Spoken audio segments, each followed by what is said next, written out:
Welcome back to this series of Exploring Objectivism. I'm Gloria Álvarez, and today I'm interviewing Don Watkins. He is co-author of a book called Equal is Unfair. With Yaron Brook, they try to explore the reasons behind inequality and what kind of inequality is the one that damages humanity, if there is some. Don, thank you very much for being here in this interview. I first wanted to ask you, because in this series, we're trying to present objectivism to people who have never heard of it, or maybe they've heard wrong misconceptions about it. So for you, how did you get involved in objectivism? I think probably the starting point would be when I was about 14, I decided I should probably figure out which religion is true. Mm-hmm. And so I went on, they had America Online back then, like the very earliest internet. And I forget exactly how I stumbled upon it, but I read an essay that was about atheism. And I was like, yeah, that makes perfect sense. And I became very pro-reason and anti-religious, but I was always uncomfortable with this idea that this was just a negative view. It was saying religion is wrong. I wanted to know what was positive, how should I live my life? Yeah. And it was mostly by accident about a year later that I stumbled on the works of Ayn Rand. And there was just this combination of being pro-reason, but really concerned with humanity at its best, about human greatness. Mm-hmm. I completely gravitated towards. Were you brought up with a specific religion in your house? I was nominally Christian. Like once in a while, my parents would get really excited, take us to church, and then it was just kind of faded away. So it was never a serious presence in my life. And so I had the kind of intellectual freedom to explore things, but I also didn't have that kind of like intellectual education in terms of how to really think about philosophy. And so even though I became interested in Ayn Rand at 15, it took me a good another decade before I even started to get a handle on what it really meant to think in a first-handed way about philosophical issues and to fully get a sense of how to guide my life by a philosophy. Which were the first books that you read of Rand? Well, the first one I got was Philosophy Who Needs It. And I was like, this sounds intriguing. And I kind of peeked through it a little bit. And I didn't read a lot of fiction. So it was only about a year after I became really persuaded by her ideas that I finally went and read Atlas Shrugged.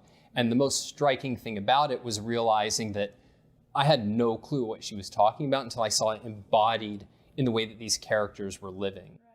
Yeah, the same for me. It's like when I read Atlas Shrugged, I was like, you understand that there are like two mentalities that are always struggling in the world, right? The collectivist mentality and the individual mentality. And I think that that's the good thing about objectivist philosophy. It's going first to the root of why a philosophy is needed to live a life. And then you can go into the different subjects like economics, politics, academia, entrepreneurship. So for you, you've been working around, like, for example, this book, Equal is Unfair. You went to the subject of economics, social issues. Why do you think it's important to talk about inequality? Well, I think even taking a step back, because I was never really even interested in politics at first.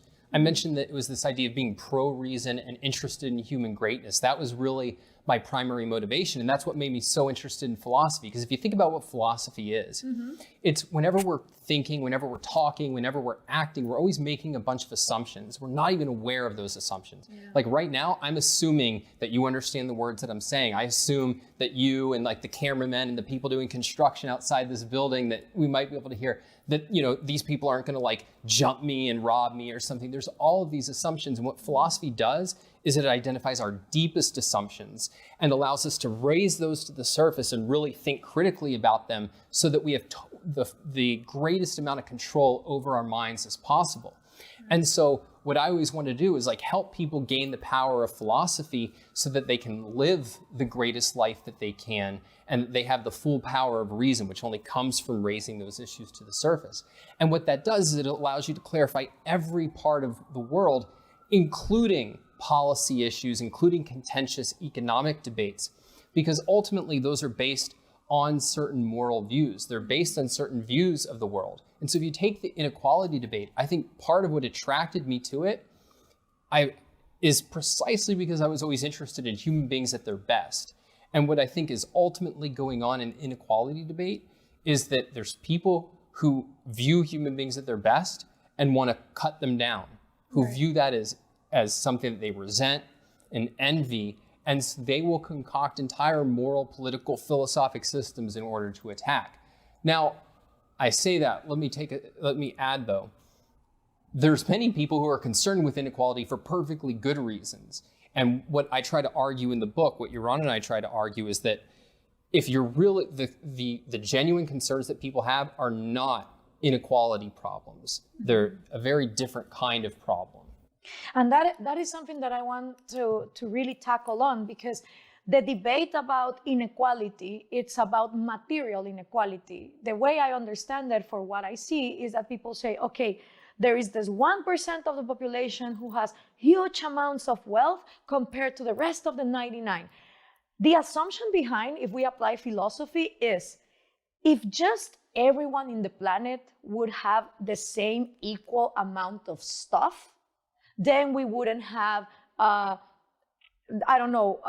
villains or robberies or unethical behavior in the world, right? For me, when I look at this logic from the outside, it's like what they're saying is, if we only have the same list of stuff, and everyone in the planet has the same amount of, I don't know what the magical list includes, right? It's like a Santa Claus letter from a kid. But let's assume that it's, helicopters and jets and houses and cell phones. I don't know what the magical list should be, but it seems to me that it's like, okay, if the 7 billion people in the world would have that, then we will all be ethical. It's all about material stuff. But when we look at the experiments where equality has been put into place, material equality, Soviet Union or Mao's China or Cuba or Venezuela, what ends up happening is that in order to have equality, you distribute equally, and it's never equally, right? Like only the oligarchs that are near Stalin or Fidel Castro or Mao get more stuff. For the rest of the people, it's not. But let's assume they split everything equally. But in that moment, they kill innovation.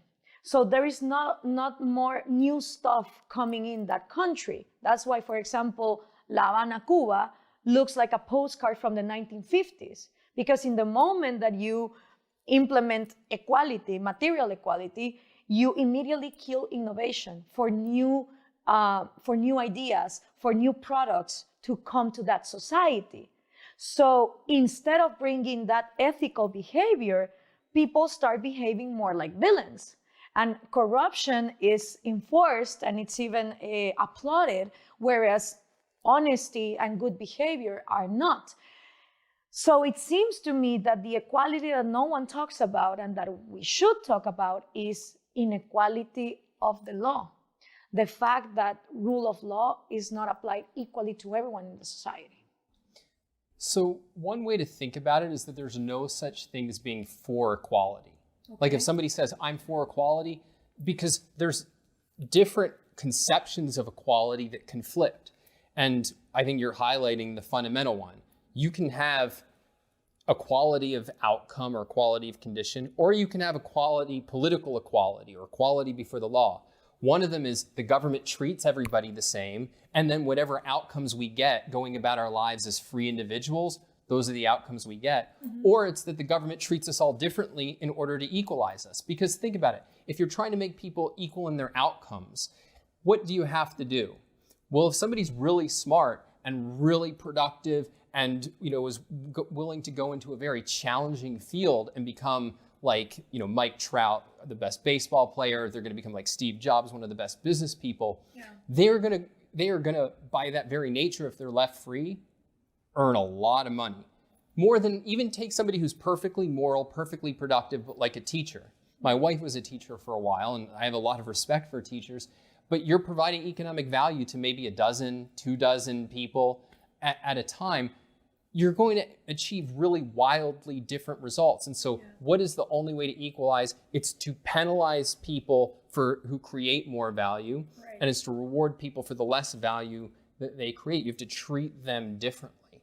And so we have to make a choice. Like, do you think the government should treat everybody the same, or do you think the government should penalize people for their virtues and reward people for their failures in order to make people more equal? And I think when you face that kind of question, then you think, well, what model of reality could possibly make people choose the equalized one? Because there's something inherently, at least on the face of it, unfair about penalizing people sheerly for their virtues. And I think the model comes down to that they view wealth as this given. The universe, nature, society hands us this fixed amount of wealth. Yeah. And then if some people get more, others have to get less. And then you think, well, why? So then they'll ask, well, why should people get more? Why do they deserve more? And then they'll say, well, you might say that person works harder. You might say that person has a rare set of skills, but those are things that are lucky. Those are outside of his or her control. Right. And so they have a view that says we have this fixed amount of wealth, so one person's gain is another person's loss. And then they have the view that says everything's a matter of luck. Elizabeth Warren, who's now running for president, became famous for this rant that she went on that Obama later would ape as the "you didn't build that idea." It's the idea that nobody gets rich on their own, nobody is successful through their own individual achievements and choices, and therefore there's nothing wrong about penalizing people for their superior earning because they didn't really earn it. It was an accident of fate, it was a gift from society. And so given that nobody really earns anything, and given that one person's gain is one person's loss, morally we should equalize. But the problem is that whole model is wrong, because what it leaves out is that production is something individuals achieve through their own choices. No, we don't do it all quite on our own as if we're waving a magic wand. Something that is under our control doesn't mean that we create every last aspect about it. It's that we make choices in a certain context, and you can make better or worse choices. And the kind of people who create and succeed are making good choices in the face of good and bad luck. And the people who fail are, by and large, people who are not making those choices. That incoherent train of thought, it's similar to what I see in the populist candidates and presidents in Latin America. On the one hand, they say to poor people, well, here's the problem. You are poor because someone else is rich. So if you elect me, I'm going to take from the rich and I'm going to give it to the poor. But then at the same time that they are, promising this, they also say that a self-made person that has wealth is an immoral one, whereas poverty is a virtue in itself. So it's incoherent because in one hand, you're promising people to take them out of poverty, but in the other hand, you're telling them, when you get rich, if you get wealthy, then that's immoral. So it's the virtue of poverty as something that people take for granted, like, yes, if you are poor, you are more moral, you are more ethical than if you are someone with money. But at the same time, I want part of that money. I want also to take away from the ones who have, so that the people that don't have a little bit more.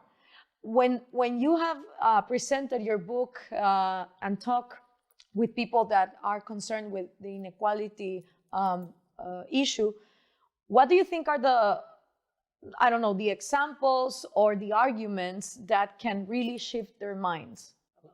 Well, you touched on one of the major ones, because there is this incoherence. It's that there's something inherently noble about poverty, or more broadly, you could put it victimhood. Any kind of failure or lack is seen as inherently noble, and yet it's regarded as moral to try to get people out of that state into a better state.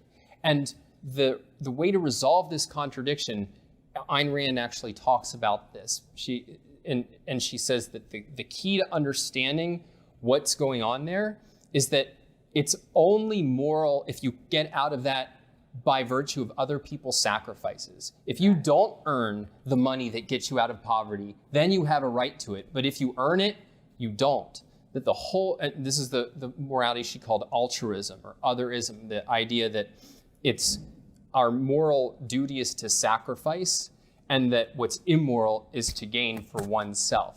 And that the only justification, or the only way that a person can morally raise themselves up in the world, is if they don't do the raising, as if it comes at other people's expense. But if you live an independent life, if you produce in ways that leave other people better off, not worse off, if you earn your way to success, no, that's immoral. Do you think that equal treatment, like respect for the individual and treating everyone the same, is something that we can use as a tool for the material inequality and the people who are concerned with that. I think, for example, of the United States, right? This was the first nation that instead of the public being in service of the government was established in writing that it was going to be for the service of the people, that every individual was created equal, and among their rights were life, liberty, and the pursuit of happiness. But then you had slavery, but then you had racism, but then you had women didn't have as much rights. But the way I see it, because it was written down, eventually, in time, it was possible to abolish slavery, for women to get rights, even the gay community to gain some rights. So as long as there's like equal treatment and respect for each individual, the material equality debate shouldn't matter. But nowadays I see in the US, with all this political correctness and people trying to blame on those factors, the fact that some people don't get the same opportunities, a gap. And I don't see the major political forces, neither the Republicans or the Democrats, successful at convincing others that that it's all about like respect for each other and equal treatment, right? Well, I think part of what goes on here is that legitimate problems or injustices, or at least potentially legitimate ones, get tied to economic inequality. And so just take a few examples. Is it true that some people face real injustices that make it harder for them to succeed? I mean, certainly if you go back 50 years ago, let alone today, where it's more arguable, but we can at least all 100%, I hope, agree that 50 years ago, if you were a Black person in this country, or if you were a woman, you faced more obstacles on the road to success, unjustly, unfairly. But is the injustice the fact that you ended up economically different? No, the fundamental injustice is that you were treated different in a way in which you shouldn't have been treated different. So and that goes throughout the economic inequality debate, is that they'll often point to real injustices. So for instance, is it unfairly hard for a poor person to rise in this country? Yeah, absolutely. If you can't get a job because you've been forced to do a government school system that doesn't educate, if you can't get your first career because the government makes it illegal for you to work unless you're worth $15 an hour, if you can't take a job doing something like braiding hair because you can't afford to pay for the occupational licensing, once you have all these barriers, yes, it can be very hard to rise and it's very tragic. But then if you say, well, is the problem that Bill Gates has billions of dollars? Yeah. No, that's ridiculous. That's insane. But if you put it as the problem is economic inequality, well, then the solution seems to be, well, if we made Bill Gates poor, then that would make it easier for the person who's struggling. But that's what frustrates me, because when you look at the laws that made some portions of population unequal, the Indians, the African Americans, women, it was always by law. It was always the government enforcing artificial laws that, for example, would ban certain people to sell houses in certain districts to African Americans. And that created different neighborhoods and different wealth gaps. But that's like the result. People focus always on the result and never on the root of the problem. And on top of that, their solution for everything is incoherently more government. It's like the problems that the government created by unequal laws or by legislation that makes it impossible for entrepreneurs or to some groups in society. But their solution is way more government. Like Alexandra Ocasio-Cortez, right, with the Green New Deal. The solution, how can the problem be the solution? And what do you think is, I don't know, with your book and the work that you do, what do you think are the most compelling arguments that really open their eyes to people to say, wait, the problem cannot be the solution. If we got into this mess precisely because there was no equal treatment, how more of that unequal treatment will get us better results? Well, one way I think about it is that, they're using as the solution the very problem. It's even deeper than they're using government. I mean, what it really is that what they're attacking is collectivism, and their solution is collectivism. Because if you think about what racism is, about what sexism is, about what treating, discriminating against gay people is, it's putting people into these collective categories and passing collective judgments rather than an individualist view, which is each person is judged on his or her own merits, on your own choices, on your own values, on what you've done with your life and your character. And what their view is not, well, we should stop judging people as collectives. It's the wrong collectives have the power, and I want my collective to have the power and to oppose all the other ones. And so in the end, I think the solution is like, stop playing that game. You're playing a poisonous game. If you're treating people as these interchangeable cogs rather than people whose worth and value is determined by their choices as individuals, then you're going to go off the rails and you're going to need government to enforce it. There's no such thing as saying the individual doesn't count. It's only the group that matters, and all individuals should be free. Yeah. As soon as you accept that the basic unit of reality is the group, then you've eviscerated any basis for individual freedom. So it's no accident that we end up in this situation. Yeah, in your book, what are the ideas that you and Jaron propose to get out of this mess? Is it a political alternative, or is it more of like changing the culture? And what has been the response of your book in the American audience? Well, I think certainly there's political things that are sort of plausible that would help, right? Like, don't raise the minimum wage to $15 an hour. Roll back some of the occupational licensing things, rein in some of these entitlements before it's a complete catastrophe, which is, unfortunately, I think is going to be a complete catastrophe as the debt rolls up in the years ahead. But in the end, why are we here? Well, it's because of certain ideas that people have accepted. And fundamentally, it's because they accept this model of the way that the world works, this collectivist model that says, one person's gain is another person's loss, that we should fundamentally judge people by groups. And even worse than that, I think that there's a complete lack of really intellectual thinking about these issues, where we've really collapsed into a sort of tribalism. And part of what goes on in tribalism is that you can't question the way that issues are divided up and thought about. The sides are kind of chosen, and you pick one side, and if you're not my friend, you're my enemy. Mm-hmm.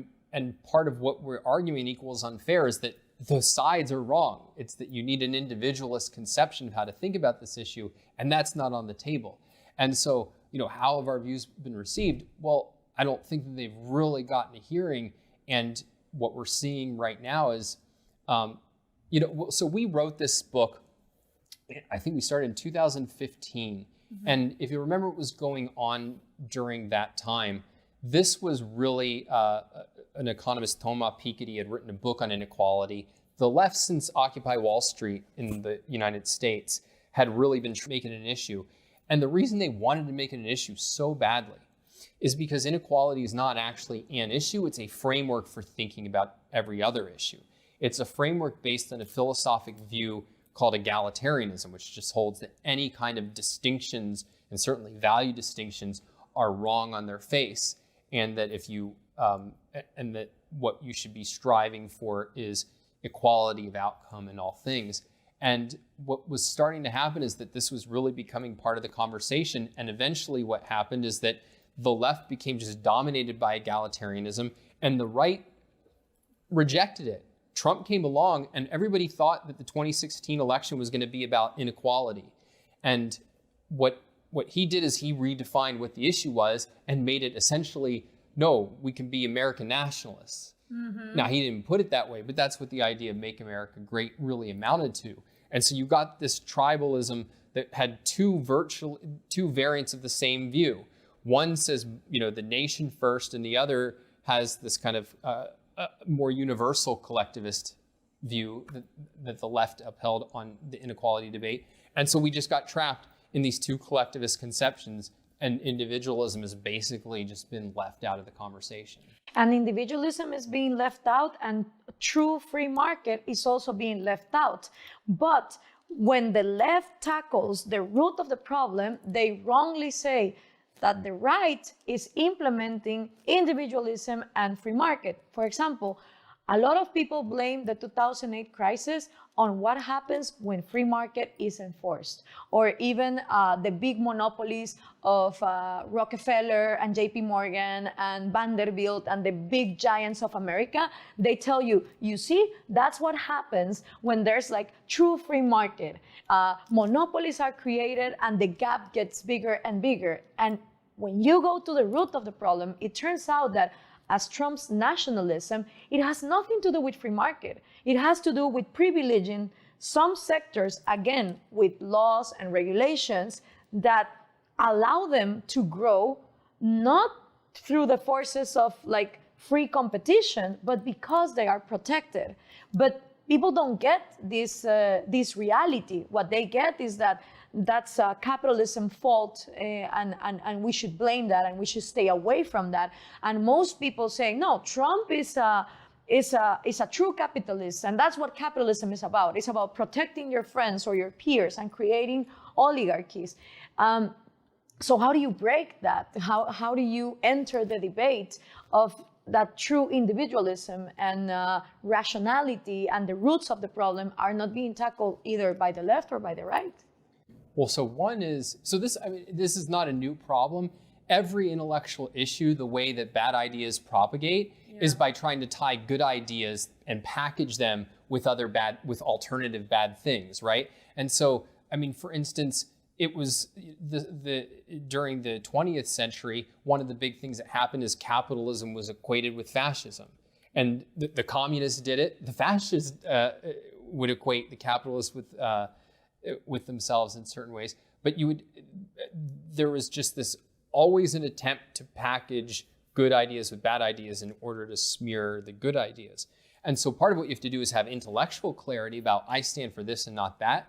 But one thing I'll add, and this is one thing that I think is a very dangerous trap, is, you often, particularly in a tribal warfare scenario, you play the enemy of my enemy is my friend. Yeah. And so we've seen this in the so-called intellectual dark web, where you see alliances getting formed where you don't make clear intellectual distinctions.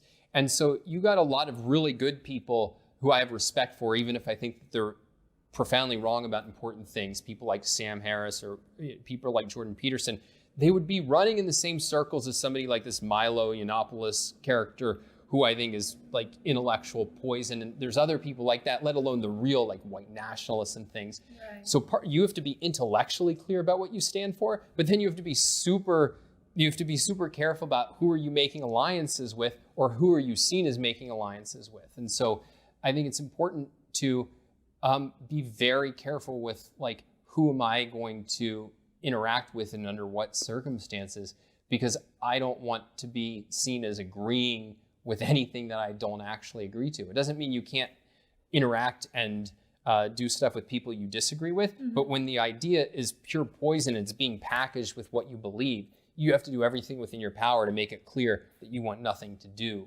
But that's very hard, right? Because the rooters for capitalism are so few in the world, right? That some people say, well, I might not agree with everything that Jordan Peterson says, or that, I don't know, Steven Pinker says, but on these issues, they are right. For example, when I saw the debate of Jordan Peterson and Zizek about the morality of communism versus capitalism, the points of Jordan Peterson on that issue, I could agree on. I don't agree with him in his conservative views about, certain, what he would call moral issues.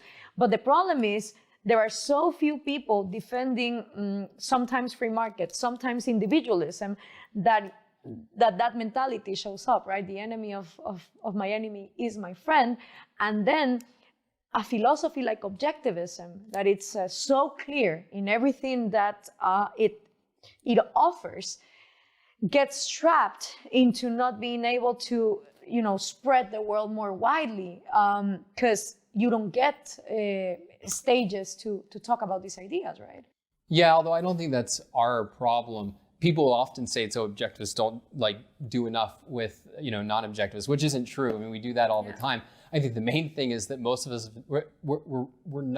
we've not yet really cracked the code of how do you clearly articulate this set of ideas, because they're so different from what we're taught. They're so different from everything in the culture, and they're really complex. And how do you explain these ideas in ways that are really attractive to people? I think often it's just a failure of our part in communication. And I think that's true of the broader free market movement, is we're not very good at explaining free market ideas. Now that's great news. Why is that great news? Because if we were amazing at explaining things and the world looked like it did today, then we'd have to basically just give up hope, right? Yes, Whereas if it's our responsibility to get better and to be better and be more persuasive, then I think like there's light at the end of the tunnel. And so I always just strive to, how do I become clearer in my own mind about what's true? And then how do I become clearer at explaining it? And I think that's really where the cash money is in terms of spreading the ideas. And because of that, do you see any difference in what attracted you towards objectivism versus other people that would never be attracted to it? Like, do you think that it requires a certain personality, or for example, for you, it was questioning religion? Do you think that there are people more, drawn to objectivism than others, or is it just because not everyone has been exposed to the ideas, in the sense that, because you can get to the philosophy, but there are like 1,000 paths that can take you there, right? For some people, it's they're looking for meaning in their lives. Others are looking for, if is religion good or bad. Some question their sexuality versus a society that is too conservative. And you can get to objectivism because you are looking for your own path, right? But the ideas have to be available. So do you think with your book, have you seen any changes in the way that you started writing until today, making things more accessible to people? When you receive feedback of people who have changed their mentality for the work that you do, what has been the response? Well, I mean, so I think one thing that's really helpful and has been helpful to me in terms of how I approach these things is like, I'm not trying to convince people of objectivism. Yeah. Like, I'm not trying to convince anyone of a whole system of ideas. I'm trying to be helpful to them on whatever issue we're dealing with. So for instance, like if I'm talking about something like inequality, if we're talking about an issue in ethics like honesty, or an issue of should we be self-interested, like I'm just sharing with somebody ideas that I have found helpful in my own thinking and my own living. Yeah. And my view is like, hey, take that for what it's worth. And if that particular thing is helpful to them, then I count that as a win. Or if at least they're clear now on the idea that they're rejecting, I consider that a win. I think one of the ways that you get into problems is if you're trying to sell this whole package of things and the person doesn't even know what it is. They're certainly not hunting for a new philosophy, like, maybe a few teenagers are. And this is why I think part of what makes it hard to learn how to effectively promote objectivist ideas is that the people who come to it tend to be, there's really no unity in terms of what issue gets them interested, or whether did you start on the left or the right or anything. Actually, the only thing that I think has held up is you have those different personality tests. Objectivists are a really frighteningly high number of INTJs. And actually a lot of intellectual movements, like the whole rationalist movement, if you know anything about that, they tend to be INTJs. What is INTJ? It's a way of classifying different personality types, where it stands for like introvert, I forget all of them, but judging. There's these different personality tests. I'm going blank on what they're called. Mm-hmm. And they're not very scientific. But I remember Tal doing an exercise about that in Ocon back in Cleveland. He made with the whole audience a little test, and he was putting in the screen. And it's true, most of them were introverts and deep thinkers about issues. But then there's also part of the population who are more extroverts. So it's like, okay, if you know that not everyone will get drawn to the ideas in the same way, how do you communicate effectively to all the personalities that are out there? Well, I mean, it's like with anything else, is you're trying to appeal to people on the basis of their values, right? Mm-hmm. And I think there's two fundamental values that everybody is invested in to one degree or another, insofar as they're invested in anything good, at all. And that's, they have some concern for what's true or not. And they have some concern for how do I live a good life? And while they can have very different views of what good is, these questions can be more or less live in their minds. They can be tackling those at more abstract or less abstract levels, but there's some concern with those two issues. And insofar as a person has some concern with those, philosophy has something to offer them, because those are the driving questions of philosophy: is how do we get to the truth, and how do we get to what's good? And so that's where I try to, look for where are people wrestling with those issues in a meaningful way. And insofar as, they're interested in engaging, like that's where I want to meet them. And so, I think if you're thinking about it that way versus who's going to be attracted to kind of the traditional ways of, presenting the whole philosophy or something like that, there's a much wider universe of people who are interested in those kind of core questions than people who are searching for a whole philosophy, or who are willing to read a novel, or who are, at least at the start, willing to rethink fundamental questions of religion or morality or politics. I think that one of the good news is that in Objectivist, I find people who truly are answering or at least presenting answers to the questions that this young generation has, of like millennials and centennials. Like, let's talk about the environment. And Alex wrote the book of The Moral Case for Fossil Fuels. You talk about Equal is Unfair with Jaron Brook, which are the issues that actually the young generation are claiming, and they want answers for that. I don't see that in the mainstream politics. No one is really tackling the root of the problem. So I think that in that, Objectivism has a lot to offer.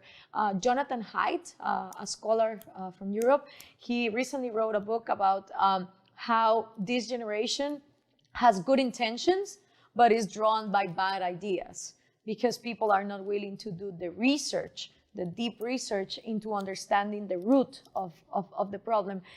And I think that one of the successful things that I encounter in Latin America is really questioning people on, like, oh, are you worried about the environment? When was the last time that you picked up a book on economics, or on poverty, or on the wealth of humanity, right? Because if you really care about an issue, you shouldn't just be complaining about it on social media. You should be going to research about it. And I think that on that, Objectivism has a lot to offer. Your book especially is written in a very simple language with really good facts. And I think that it could get a lot of audience if only there was more, I don't know, freedom of ideas in media. Like, have you ever been rejected to go to a show, or invited to like mass media to promote it? Well, I think it's interesting in that there's, so I think one thing that's really happened is there was this sort of like throughout the 90s and early 2000s, there was just this kind of like, all right, here's the allowable opinion. And then what happens is that the world sort of started to push against that, and those old alliances and those old coalitions started to break down, and the old frameworks no longer explained the world. Like, you couldn't explain the world through the kind of old way of looking at things. And so you're starting to see people starting to question the frameworks. And if you think about the intellectual dark web, it's a whole bunch of people trying to come up with a new framework. And that's why I think Objectivism is really, now is an important time for it to be part of the conversation, because a philosophy is all about being self-conscious about the frameworks that influence how we think about every issue. And the funny thing is that what really happened when the book initially came out, it was before this really started to break apart and the old coalitions started to really like push at each other. And a big part of what happened was that our book and my past books, they sort of had a natural home on the surface with conservatives.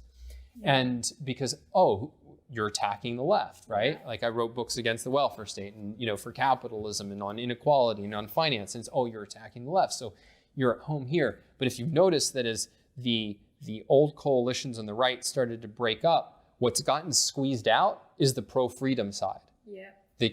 It keeps the religion, it keeps nationalism, the racist elements, that all gets kind of coalesced into a new mixture. And so now the kind of homeless part is the pro-individual, pro-freedom part. And I think that's part of what's going on with the intellectual dark web, is you're getting the more independent thinking, individualist elements that were kind of mixed in on the left and the right, if we want to use those terms. And they're kind of searching for a new coalition, a new way of putting things together. And that nobody's really found that yet. Yeah. And I think what that means is that it's really important for anybody who has a new framework to really step forward and try to assert it this time.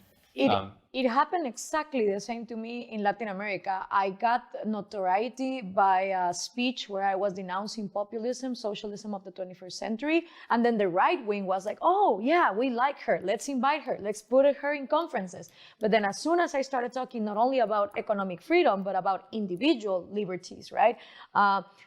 Not with taxpayers' money, but issues like abortion or legalizing prostitution or even drugs, because we have a huge problem of drug dealing in Latin America, narco politics, narco corruption. That's not going to get away with the war on drugs. And when you start tackling those issues and you express that you are an atheist and that you care about the environment, not in the leftist way of solving things, but like in market solutions for pollution, then the right wing that first supported you because you were denouncing the left pulls out and says, oh no, but you're talking about these things that you shouldn't.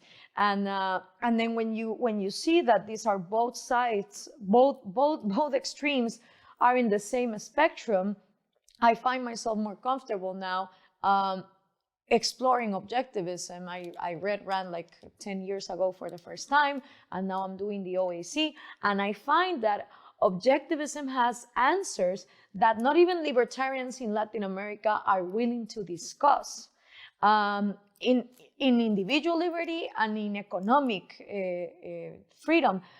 But then you see that not only your natural enemies, like the left wing or the socialists, are a problem to overcome, but also your natural allies, as you were saying, right? Like the conservative movement that might embrace your economic ideas, but not the rest of the package. Do you think that this is something that is specific of this generation and the internet is contributing for it to be more difficult than in the past? Or do you think that they are selling us the idea that right now we live in times where people are saying that they deeply care about issues, but they don't go to find the real solutions in science, in reasoning, in philosophy? I think the internet's interesting. I think it has both elements, right? It makes tribalism way worse, and you just get like eternal infighting and cross-fighting between tribes. And if you spend half an hour on Twitter, it can be a pretty depressing thing, for the future of our country and world. But on the other hand, it also allows for, like, if you think about the real innovation. So, if you look at productivity statistics, they look not that great for the last few decades. I think part of what's happened is a lot of the greatest innovations are more in not like brand new products or industries, but in niches, so that you can find much more of like your own personal universe of values versus like everybody, all women are wearing the same 3 blouses and all guys are picking from you have 3 beers and 3 kinds of sodas. There's this whole universe where you can pick all sorts of values, and that includes intellectual values. And so what you also have the ability to do today is you get to really search for this kind of cluster of ideas in this intellectual home that you wouldn't have been able to find, 20 years ago. And I think that is a really healthy sort of thing, because it allows people who are part of intellectual minorities to find other of those minorities. And that has 2 things. First of all, just as an individual, when you are surrounded by people that you have some alignment with, that feels really good. It feels like a lot less lonely. But it also allows good ideas to both improve and spread at a much faster level, right? Because if I hadn't met, some of the people you have interviewed and will interview, like Onkar Ghate, Alex Epstein, Rob Tarr, it's by knowing those people that I've become a much better thinker and much more effective thinker and writer. And so when you allow those people who are kind of in those intellectual niches to get to know each other, to get to talk, to get to learn from each other, you can have a much rapid spiral. on the downside, like people with really bad ideas, they get to do that too. So it's not a 100% victory, but I think that is at least cause for hope, because I think when you have good ideas become better at a fast rate, like that is something that is an unallied positive. So in your experience, do you think more people are drawn to objectivism now that, let's say, 10 years ago? I mean, it's been interesting. There's far more interest in the philosophy, and the quality of people studying the philosophy and how much they know about it and can actually implement it is way more than when I got started. I mean, back in the 90s, it was like if you heard Ayn Rand's name once every year, you were just ecstatic, like, oh my gosh, the culture hasn't completely forgotten about her. And we're at a way different state. I think there's much more familiarity with her. But one thing that hasn't happened is I have not seen the kind of growth and interest in Ayn Rand translate into really an accurate understanding of her ideas, and certainly not into as many as I expected, people who were really understood them at a deep level and were able to communicate them as professional intellectuals. That has not happened to the degree that I expected. But is this because people are not reading Rand directly, but rather are reading stuff about Rand from someone else? I don't know exactly what it is, but certainly if you're not reading her and not reading in an active-minded way, like I think a lot of people read something and then they think, okay, I've understood it. Whereas if you're really reading any thinker, that it's a very active process of challenging them, asking questions, asking yourself questions, and engaging deeply with the material. And we're not really taught to do that with anybody, let alone somebody who's challenging our fundamental moral and philosophic beliefs. Now, Don, we've discussed a lot about inequality, the current affairs of the culture, some good intentions that lead people to bad solutions. And one of the things, discussing the importance of philosophy, is that people who claim being worried about poverty and inequality is that they say, okay, but philosophy is something, that's first world problems. Like people that already have their wealth pyramid very structured, then they can worry about philosophy. People who are striving with, hunger and getting to the end of the month and paying the bills, those people don't have time for philosophy. So if the problem is the wrong philosophy, it's not going to work because most of the people don't have the time for that. What would you say to people that sustain that argument? Well, I mean, let's give the argument credit. Like if you're literally facing the bear struggle for survival, then yeah, philosophy is, that's not your concern. But once you're at the stage where you can live and plan a long-range life, then you need guidance for how you're going to direct that life. Right. And if you think, and part of what, I think a great way to get out of poverty is to have a moral code that allows you to take actions that will be long-range successful. And I mean, certainly that's what Rand's ethics is trying to provide, is a set of principles that are going to actually enable you to flourish, that are going to provide a basic pattern for the kind of life that can make you as successful and happy as possible. But even deeper than that, like if you are a person who's struggling and who's not like in a financially comfortable stage in your life, and particularly if you're in a country where it's very, very hard to succeed. I think in America, if you really work at it, it would be really weird not to at least make a decent living.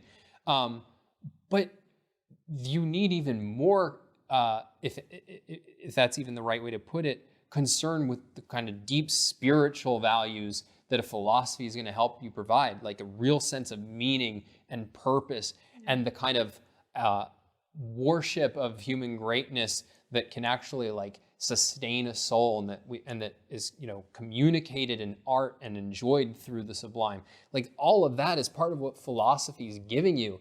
And if you are just like going through your life just to earn a paycheck so that you like can pay the rent next month, and you don't have that kind of spiritual sustenance, then that is even more tragic than anything I could imagine. So I would say once a person is not literally in a race, for day-to-day survival, like you really, really should be thinking about philosophic issues, everybody should, but you more than anybody, because that can at least give you that core self-esteem and foundational happiness that, maybe that you need, even if you can't achieve the kind of wealth you would want to. And then, of course, I think even people who achieve a lot of wealth, one of the real disasters today is you have a lot of wealthy, miserable people. Yep. And so I think that in the end, money is not the issue, wealth is not the issue. It's that everybody needs philosophy because we're in the grips of a philosophy, whether we know it or not. We're making these assumptions about what's good and about how to conduct our minds and conduct our lives. And if we don't self-consciously examine it, we're going to be basically led blind. Like, it really is trying to govern yourself through a room filled with obstacles and all the lights are off. And what philosophy does is it turns those lights on and allows you to have the spotlight to govern your way through life. And what could be more valuable than that? Yeah, I actually believe that argument is one of the most compelling that you can use. Material wealth is not going to bring you those lights on by itself. And Rand also said it, right? Like, money cannot be the guide. It's only a means, but it is the individual who has the vision of where to go and how to put that money into place. And what you were saying reminded me a lot of Howard Rourke in The Fountainhead, right? Like, he struggles economically and financially in the novel until the end, but he has his moral principles and he sticks to what he believes is correct. And that's what makes him survive, although he's not financially in the best position. And it also reminded me of what Yaron said when he was in Mexico, right? For the first time in the history of humanity, out of 10 people who are alive, 9 do not live with less than $3 a day. There's one that still, yes, it does. But if we look at the rest of the history of humanity, we have never been better than right now regarding material wealth. Now, regarding that sense of life and that morality and that guide that philosophy can give you, you can see, as you said, rich people being miserable and some poor people with the right common sense and philosophy having a better sense of life. So I don't know, I hope that those arguments can be more well spread in between the new generations. And thank you, Don, for this interview. And thank you also for writing Equal is Unfair with Yaron, because I think those are the issues that young people are trying to look and resolve. It's been a pleasure. Thank you. And for you guys, stay tuned because we are continuing exploring objectivism with the scholars of the Ayn Rand Institute.